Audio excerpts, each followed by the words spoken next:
እግዚአብሔር ለዘላለም ይባረክ። መዳን በሌላ በማንም የለም። እንድንበት ዘንድ ከሰማይ በታች የተሰጠን ስም ኢየሱስ ነው። የልጁ የኢየሱስ ክርስቶስ ደም ከኃጢአት ሁሉ ያድናል፣ ያነጻል እያለን ይህንን የመዳንን ወንጌል እንናገራለን። ጌታ ለዘላለም ይባረክ። እግዚአብሔር መልካም ነው። ወዳጆቼ፣ ወንድሞቼ፣ በማህበራዊ ሚዲያ የምትገኙ የአባቴ ብሩካን እንዲህ ልበላችኋ፣ መዳን በሌላ በማንም የለም። እንድንበት ዘንድ ከሰማይ በታች የተሰጠን ስም ኢየሱስ ነው። የልጁ የኢየሱስ ክርስቶስ ደም ከኃጢአት ሁሉ ያነጻል፣ ያድናል ያልን ይህንን ወንጌል እንነግራችኋለን። ፓስተሮች፣ መጋቢያን፣ ዘማሪዎች፣ የእግዚአብሔር ሰዎች አላችሁ? የት አላችሁ?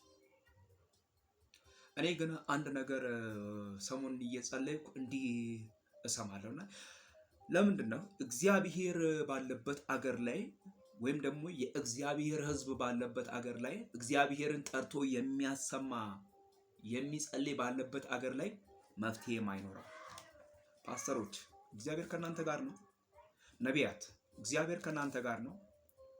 የእምነት አባቶች በተለያየ ቦታ ያላችሁ፣ በእርግጥ እግዚአብሔር ከእናንተ ጋር አለ? ራሳችሁን ጠይቁ። እኔም ራሴን ጠይቃለሁ። እግዚአብሔር ከኔ ጋር ከሆነ ለምንድን ነው እንዲህ አይነት መከራ የሚደርስብን? እግዚአብሔር ከኛ ጋር ከሆነ ለምንድን ነው እንዲህ የምንሆነው? አለ ጌዲዮን።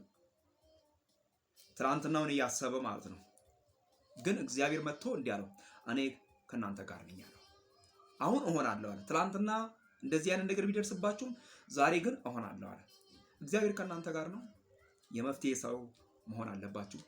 አገልጋዩ በማህበራዊ ሚዲያ ላይ ብዙ ነገሮችን እንሰማለን። የመፍትሄ ሰዎች መሆን አለብን።